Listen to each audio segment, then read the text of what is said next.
Hello everyone, my name is Russell Wright from networkempire.com, and I have the good fortune of having ThemeZoom Network Empire Executive Director and CEO on the phone with us today.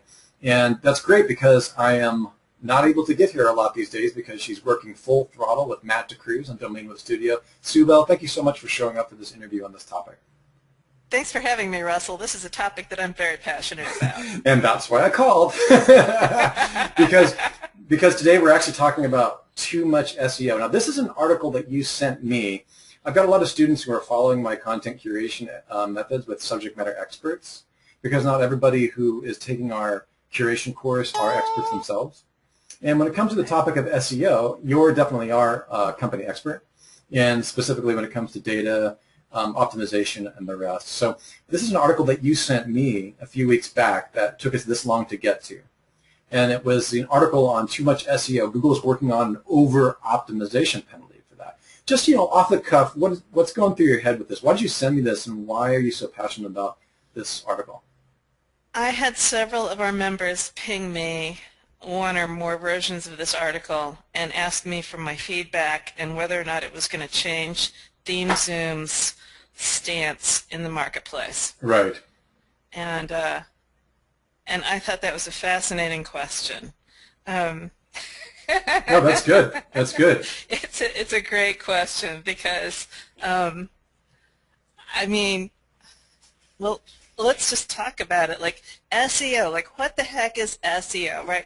Search engine optimization. Mm-hmm. So this is the idea that there's an algorithm out there, there's a piece of software out there that evaluates all of these different pages on the internet and decides which pages should get ranked highly and which pages shouldn't get ranked highly, right? Mm-hmm. Yeah. And then you're look at it from a business perspective, right? Look at it from Google's perspective. If you don't find the content that you're looking for when you do searches, Google's going to go the way of Alta Vista. Right. Right? And so they need to make sure that the stuff that you are looking for, you find. And so they do all kinds of stuff to see whether or not you find it. Now, if you look at... Hey, Sue, can you explain that Alta Vista comment you made? We have a lot of intermediate level SEOs. Alta Vista was the most popular search engine before Google.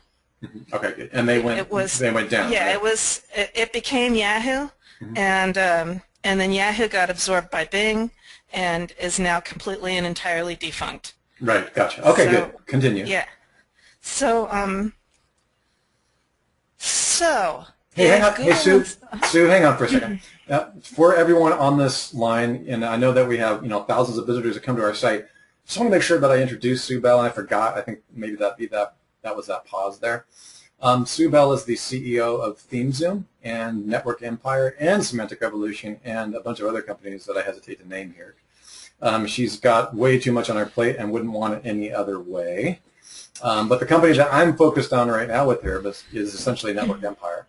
And I just wanted to say that she's really the genius behind ThemeZoom, and specifically the Kraken application along with Kelly. Here's our whole team, Sue on the left and myself on the far right. She's definitely the architect behind some pretty heavy-duty artillery that has been a self-funded operation since 2006. For those of you in the technology field, I don't know if you know how hard that is to do, to be essentially building enterprise-level platforms debt-free for the most part. And so this is really what we're dealing with when we're dealing with Sue Bell. She runs the show. She's a CEO, Network Empire, and ThemeZoom. This is great stuff, and just want to make sure that I introduced you fully to who we're dealing with. She's also responsible for teaching the world about website-side architecture. This is the ThemeZoomGlossary.com, where we talk about the technologies that help us rank higher for far fewer inbound links using a system called website-side architecture, which Sue Bell and myself help bring to the mainstream. Sorry about that, Sue. I just had to toot the horn for you a little bit there. Thank you, Russell. I appreciate it. You bet. Okay, continue. So, when you look at it from a business model perspective, Google is needing to provide the people who search on Google with the content that they're looking for. Right. And they have lots of ways to monitor whether or not this is going on.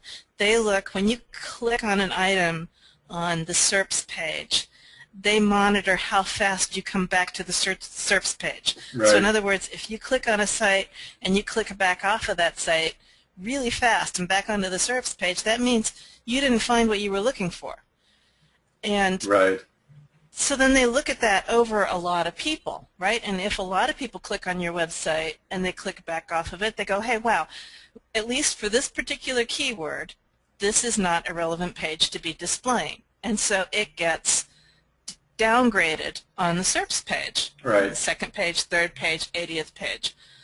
And you'll see, if you look at your webmaster results, you'll see that every twice in a while, one of your pages, one of your keywords that you're ranking for way down, you'll end up being shown in the top 10 every now and again because they try your page to see if that's what people are looking for.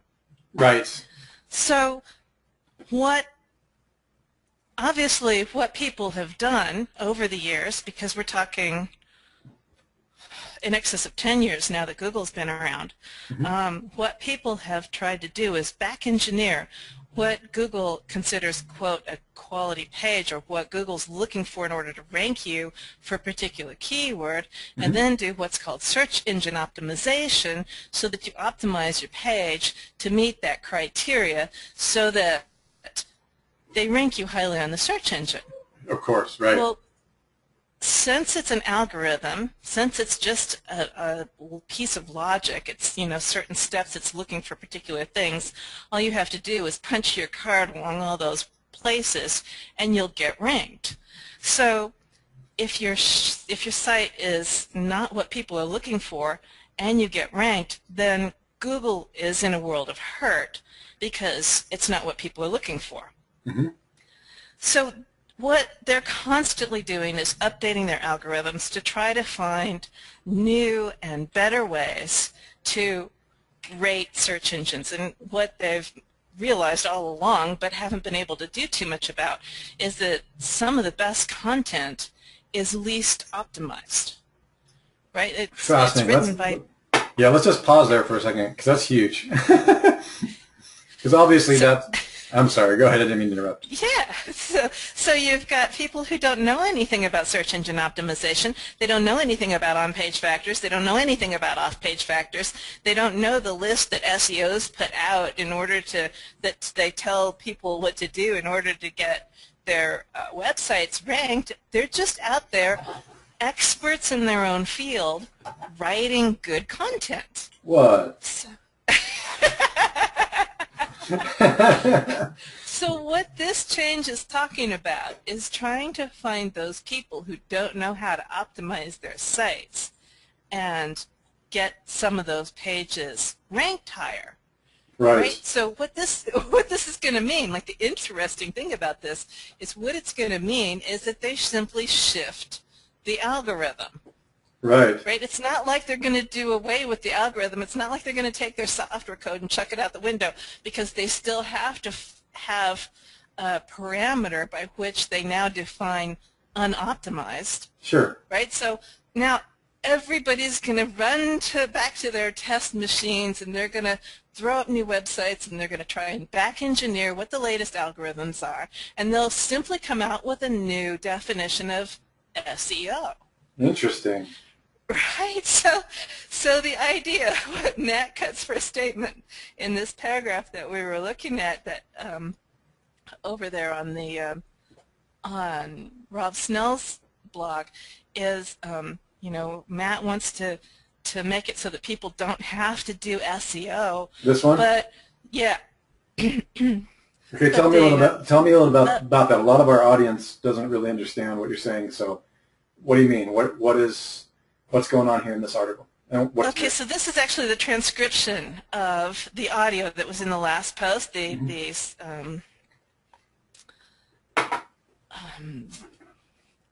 back to your other page for just a second. Yeah, the too much SEO. That audio right there is actually it's the whole hour-long thing. It's got Matt Cutts, and it's got yeah, and you said you tried to listen to it, but what we're doing for everybody listening to this call is we're extracting the nuggets of that very, very quickly. I'm just looking at one paragraph in this whole thing. Oh yeah, I have that for you. Hang on, you told me what that was. Googlebot. Just do a search for Googlebot. Yeah, hang on, I got it. Or Googlebot Smarter, maybe. There it is. That's it. So let's go ahead. Yeah. So what they're trying to do to make their Googlebot smarter is they're trying to make their relevance more adaptive so that people don't do SEO. And so the first joke in here is that people won't do SEO, right? Right. But I can see what Matt really means is they want to make their relevance algorithms more adaptive so that people don't have to do SEO, so that good stuff can be found without all of the things that make search engine optimization what it is today. And so okay, so that's one chunk, and so then becomes the question, you know, well, what's going to happen to sites that are over SEO'd? And I think the other phrase in here, we start to look at people who abuse it, whether they use too many keywords on the page. This is halfway down this paragraph. Whether they same paragraph. That's okay. That's all right. We've already highlighted it long enough. So, okay. Start to look at people who sort of abuse it, whether they throw too many keywords on the page or whatever they exchange too many links or whatever they're doing, right? Sure. Where they go beyond what a normal person would expect in a particular area. So this is the other thing that I find humorous, because we've had so many people doing SEO for so long that normal is a city in Illinois. Right. Especially in some markets. It's just, I mean, you know, there are a lot of markets out there that don't have a lot of SEO, but there's a lot of other markets out there where it's just been, it's been so lucrative that it is SEO to death. But all the sites are SEO to death, and by the time you start looking at sites that don't have any SEO, those aren't going to be good sites either. So, so it's a really interesting catch-22, and I will be very fascinated to see how they adapt their algorithms to what it is that they're trying to do. But the bottom line is... Yeah, what's the bottom line? What we have been teaching all along doesn't change. Yay! Evergreen principles are always evergreen. I thought you would never get there. So here's the thing, right? You're looking for good content, right? These people, and my latest soapbox that I've been on is your content and your keywords need to match, right? I have guys, members who go and they find these really great keywords. They've got this really high cost per click and really great TSMV, and then they want to write a page that's just a little bit left of center of what that topic is. And I'm like, okay, think about this for a minute. You want to get ranked for that keyword. You expect people to land on that page and stay there, and yet you're writing about something different. Why would they stay there? They're looking for that keyword. Yeah, and that's what you and I talk a lot about, is called congruency. Exactly. The motivation of the dopamine has to be same as the congruency of the find. Exactly. Yeah. So let me just back up from congruency here for a minute, because one of the things that we've really started to stress in Domain Web Studio is the whole keyword DNA of a page, right? Sure. So, and I'm not talking about 20 keywords. Let me go over to keyword DNA. Yeah, let's, okay. So I'm looking at like 5 to 7 keywords where you've got a parent theme. This is the main idea on the page. Hey, look at this cool graphic. We're just talking about the light blue thing down there in the bottom, the theme DNA. Okay. So for everybody who's trying to keep, everybody's trying to keep up with her, she's talking about this stuff right now. Okay, theme DNA. Right. So you've got the parent theme, you've got maybe 1 or 2 synonyms, and you've got 3 to 5 supporting keywords.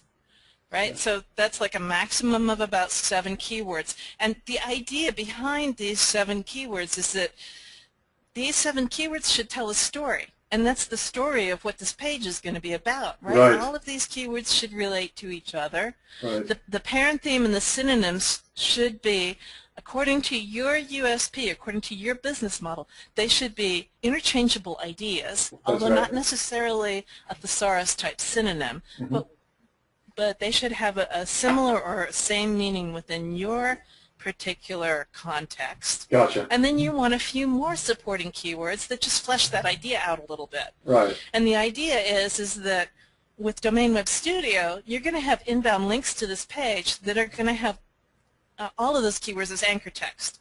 So you're doing anchor text diversity. We build that into the system, and we're clumping it all around this major theme of this page. So you're going to rank for all of those keywords, and this page is going to be about all those keywords, and it's going to tell that story.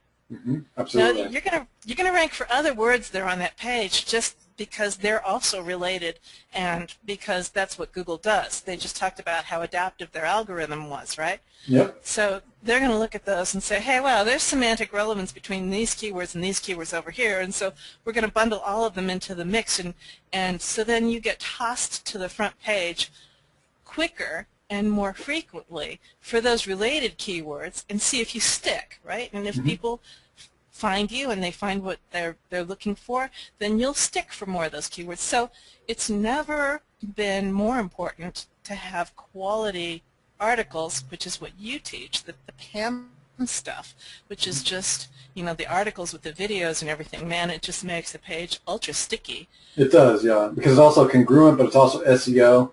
It's also addictive to the human level as well. We're talking about that. We're talking painkiller article method. Yeah. And that's a method that we teach at Network Empire exclusively at networkempire.com. And if you order now in the next 5 minutes, just teasing. But the thing is very important. We've spent a lot of time and a lot of money, and I've been through a lot of pain to help you guys put this stuff together. And so is Sue. I mean, the thing is that when it comes at the end of the day, all this advanced science stuff that we're showing you, that Sue and I have spent years creating, you know, this is a diagram created by Sue Bell on Theme DNA, and I know that a lot of you getting into the web, a significant portion of our audience are intermediates to even beginner or pseudo-beginner. You've been at it for a couple of years, but you haven't been around as long as we have on it. And we've been developing applications that some of you were just getting into SEO. And the main thing you got to know is that we've been working on evergreen principles. And what I like about Sue is that she's always keeping up on these crazy things, like way past what I'm able to keep up on. But we've actually found the things that are not going to change anytime soon. And they're all coherent and grouped together within our applications.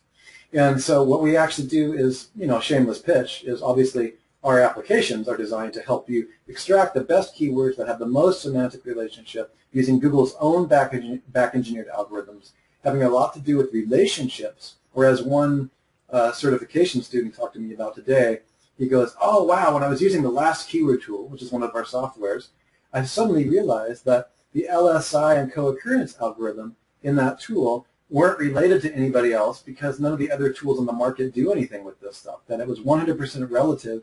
And what I was really looking for was the conversations relative to each other. And that was extremely important. And he's like, man, I got that for the first time. I've been using your tool for 2 years. And for the first time after 2 years of using your tool, I realized how powerful it actually was. Oh, did I get on a soapbox? Sorry. Okay. Anyway, so what were you saying? You mentioned another thing that's really important with this whole thing. Part of the evergreen aspect that makes all of this foundation possible is the silo structure. Right. And this is where the different pages relate to each other semantically within a silo. And the important thing about that is that it helps stop what I know that they're going to be looking for more and more. I mean, they've tweaked it already over the last year, and I can see them tweaking it more, reading between the lines and what Matt was saying here, is they're coming down hard on people who are doing keyword spamming. Right. Now, they've been coming down hard on keyword spamming for a long time. You can't just stick a bunch of keywords in a hidden div and expect to rank on Google. But what I really see recently is that they're looking for an odd page, right? Like you've built a website, you've got the website out there, you've thrown traffic at it one way or another, and now you're trying to get a particular page ranked for a particular keyword, and it may not have anything to do with the rest of the site. Right, right.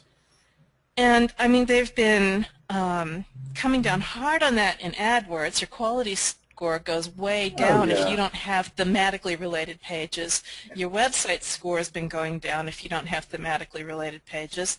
And I kind of see that what he's talking about here, where they're talking about keyword spam, they're after it again. They're going to hit those sites even harder again. Yeah, and you've been actually, not to be like totally bored with like the same old, but you've been nailing that since 2007. Sorry. Like here's theme mirroring, right? I mean, we were talking about this stuff. I mean, and it's just, you predicted in 2008 that it was going to get worse, and it has, which is essentially what you're saying now.